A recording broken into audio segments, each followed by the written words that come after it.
Hello friends and welcome to my channel live with পু। সকালটা শুরু করলাম এক গ্লাস ডিটক্স ওয়াটার দিয়ে। ডিটক্স ওয়াটারটা খেয়ে তাড়াতাড়ি করে রান্নাবান্না শুরু করে দিলাম। আজকে মাছের ডিমের বড়া বানাচ্ছিলাম। মাছের ডিমের বড়া কিন্তু দারুণ খেতে হয়।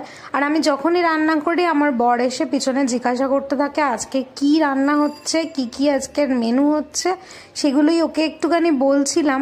তো আজকে মাছের ডিমের বড়াটা বানাচ্ছি। আমার তো ভীষণ ভালো লাগে। তোমাদের কার কার মাছের ডিমের বড়া খেতে ভালো লাগে অবশ্যই কিন্তু কমেন্টস করে জানিও।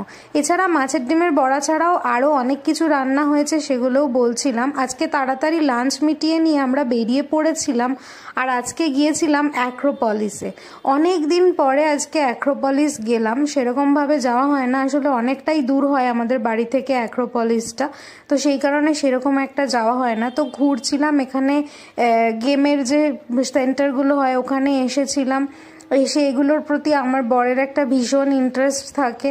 এই খেলাধুলোগুলো ও বেশ করতে চায় আর দেখতে চায়, ভীষণ ইন্টারেস্ট ওর এইগুলোতে।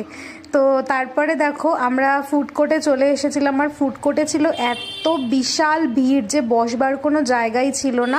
তারপরে ওখান থেকে বেরিয়ে গিয়েছিলাম। আর ওখানে সামনেই ঠিক অ্যাক্রোপলিস মলের উল্টো দিকে আজকে খোঁজ পেয়েছি দারুণ একটা সাউথ ইন্ডিয়ান রেস্টুরেন্টে। যেহেতু ডায়েট চলছে তাই উল্টোপাল্টা কিছু খেতে পারবো না, তাই সাউথ ইন্ডিয়ানই একমাত্র ভরসা। তো আমরা আজকে একটা কম্বো নিয়েছিলাম, ধোসার একটা কম্বো, ধোসা উত্তাপাম ইডলি এই সমস্ত কিছু ছিল। রেস্টুরেন্টটা এত ভালো আর খাবারগুলো এত টেস্টি যে কি বলবো। আর ফিল্টার কফিটাও ছিল কিন্তু অসাধারণ জাস্ট।